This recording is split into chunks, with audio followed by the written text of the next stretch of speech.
बच्चों, अब हम लोग लेनिन ने क्या कार्य किया रूस में सत्ता प्राप्ति के बाद। लेनिन जब वहाँ उसकी सरकार बनी, बोल्शेविक की सरकार बनी, तो उसने कौन कौन से कार्य किए इसके बारे में हम लोग जानेंगे। उसके कार्यों को जानने के पहले हम लोग लेनिन के बारे में कुछ संक्षिप्त परिचय जानें। लेनिन का जन्म 1870 ईस्वी में वोल्गा नदी के किनारे एक प्रांत था, वहां पर हुआ था। यह बचपन से ही कार्ल मार्क्स और एंगल्स के सिद्धांतों से प्रभावित था, क्योंकि हम जानते हैं कि 1870 के पहले ही 1848 ईस्वी में कम्युनिस्ट मैनिफेस्टो की रचना आ चुकी थी और फिर 1867 ईस्वी में दास कैपिटल की रचना इन लोगों ने कर दी थी,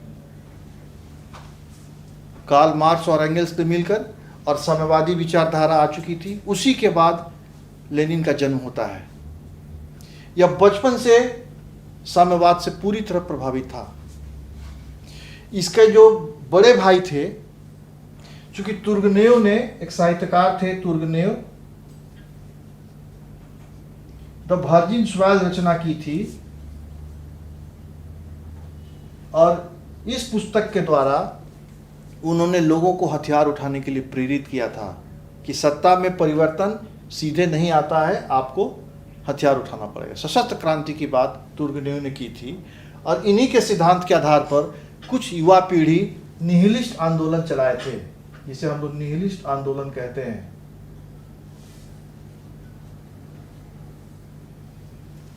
लेनिन के बड़े भाई इसी के सदस्य थे, और जार अलेक्जेंडर की जो हत्या की गई उसमें इनका नाम आया, लेनिन के बड़े भाई का, और उनको गोली मार दी गई।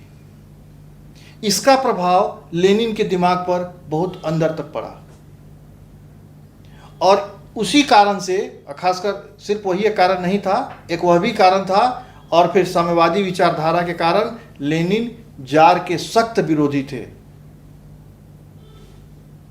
और इसी कारण से वे जब भी रूस में क्रांति हुई, चाहे वो 1905 की क्रांति हो या 1917 की क्रांति हो, लेनिन उसमें पूरी तरह इन्वॉल्व थे।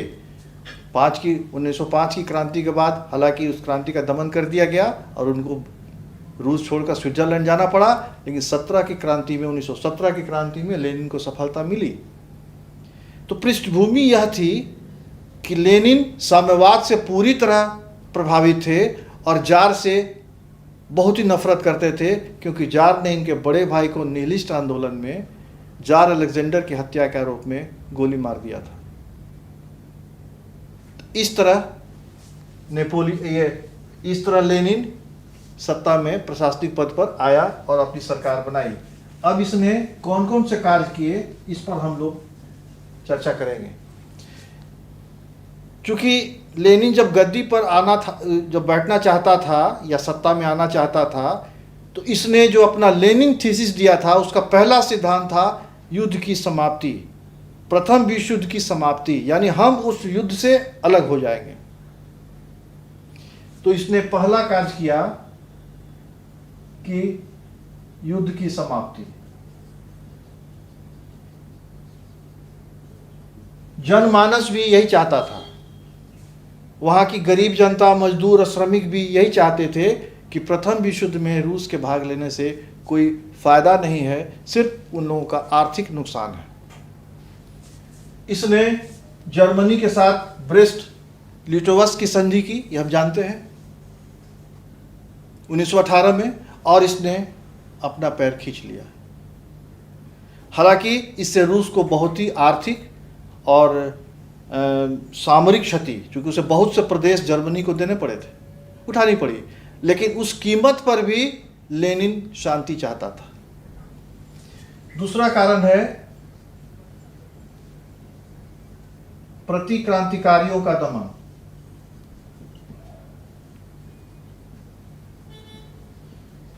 यानी उन लोगों का दमन जो कि उस बोल्शेविक क्रांति, रूसी क्रांति के सख्त विरोधी थे। इसमें जार के समर्थक,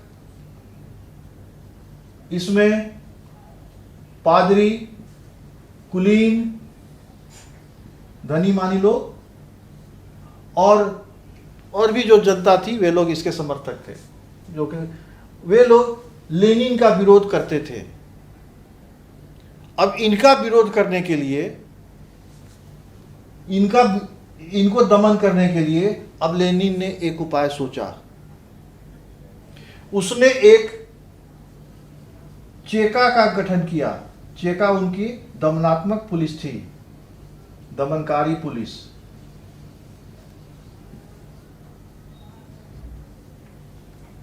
लेनिन के एक आदेश पर चेका के सदस्य जो भी उसमें शामिल हुए थे वे लोग अपने विरोधी का कत्ल कर दिया करते थे।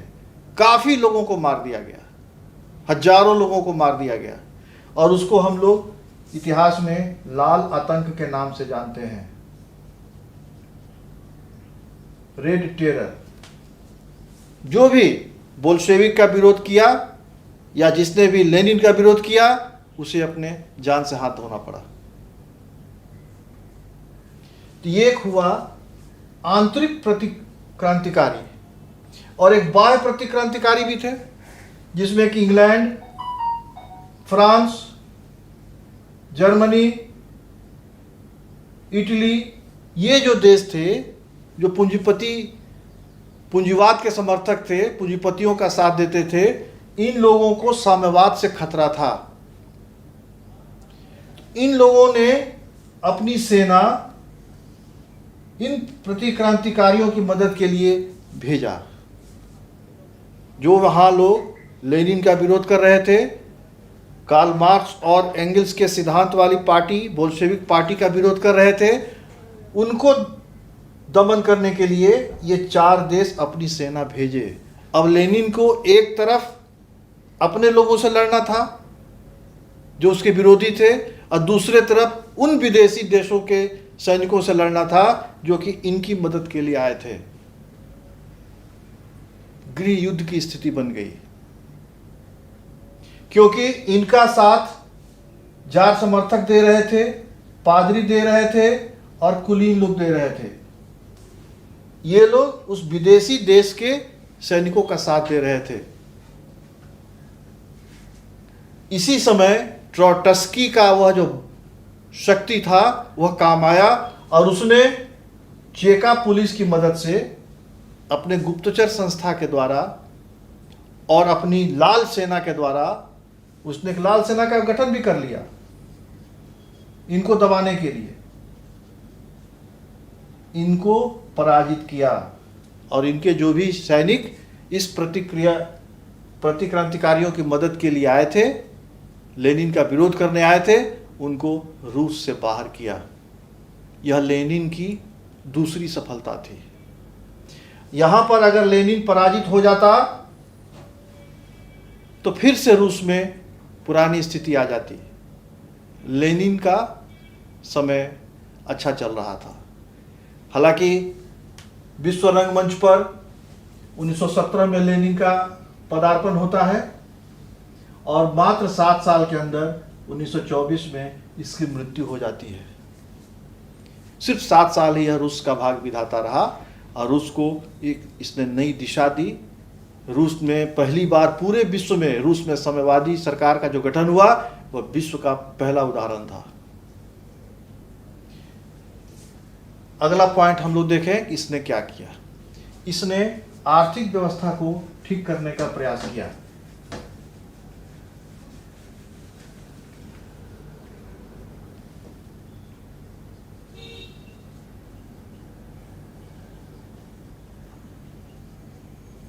इस मामले में इसने जितना भी जमीन था वह किसानों को बांट दिया। कहा कि सारी जमीन सरकारी है, यह जमीन कुलीन का नहीं है, यह जमीन चर्च का नहीं है, यह जमीन जार का नहीं है, किसी व्यक्ति की यह संपत्ति नहीं है, यह संपत्ति सरकारी है। और यही साम्यवादी विचारधारा है। उसको इन्होंने किसानों के बीच बांट दिया। जो उद्योग लगे हुए थे, जो किसी न किसी पूंजीपतियों का वर्चस्व था, उसी का वो मालिकाना हक था, इस उद्योग पर इसने मजदूरों का मालिकाना हक दिया। मजदूर लोग ही इस उद्योग के कारखाने के मालिक बनाए गए। चर्च की जितनी भी संपत्ति थी उसको जब्त कर ली गई। चर्च का काम सिर्फ धार्मिक काम है, आपको इस संपत्ति रखने से क्या मतलब है। और उस संपत्ति को जब्त करके गरीब लोगों में बांट दिया गया। रूस में जितने बड़े बड़े मकान थे कुलीनों के, पादरियों के, उन मकानों पर कब्जा कर लिया गया और उन मकानों में मजदूरों को, किसानों को, श्रमिकों को रहने का जगह दिया गया। क्योंकि साम्यवादी विचारधारा ही यही है कि जो भी संपत्ति है वह सरकार की है। तो बड़े बड़े मकानों में मजदूरों को जाकर रखा गया। चर्च से, पादरी से, कुलीनों से उनकी संपत्ति छीन ली गई बड़े बड़े मकानों में, भवनों में, और वहां पर किसान और मजदूर को 1 कमरा 2 कमरा आवंटित कर दिया गया। यह बहुत बड़ी बात थी। जो मजदूर और किसान उस इलाके से, उस महल के 1 किलोमीटर पहले भी नहीं जा पाते थे, आज वे उस मकान के 1 कमरे के मालिक बनाए गए। उसमें रहने का उनको अधिकार दिया गया। किसानों को अधिक से अधिक अन्न उपजाने के लिए प्रेरित किया गया कि आप अधिक से अधिक अन्न उपजाइए, चूंकि अब आपको भूमि दे दी गई है। लेकिन लेनिन ने कुछ गलतियां की। उसने किसानों से जबरदस्ती अनाज वसूली किया, क्योंकि उससे वहां पर अन्न भंडार की कमी थी। जमीन दे दिया, किसानों को कहा कि आप अधिक से अधिक उपजाइए, और उनसे जबरदस्ती अन्न लेता था, क्योंकि इसको अपना भी खजाना, क्योंकि गरीबों को खिलाने की जवाबदेही साम्यवादी सरकार में सरकार की है। किसान इससे नाराज थे, इस जबरदस्ती से वे नाराज हुए, और एक स्थिति ऐसी आई कि इन लोगों ने सरकार को अनाज देने के अलावे इन लोगों ने उसे जलाना पसंद किया। जो भी अनाज होता था वे सरकार को न देकर आग लगा देते थे। यह लेनिन की बहुत बड़ी चूक थी। और इसी का हम लोग आगे देखेंगे कि लेनिन ने नई आर्थिक नीति लागू की। इसी में सुधार के लिए, क्योंकि किसान अब नाराज हो रहे थे लेनिन से।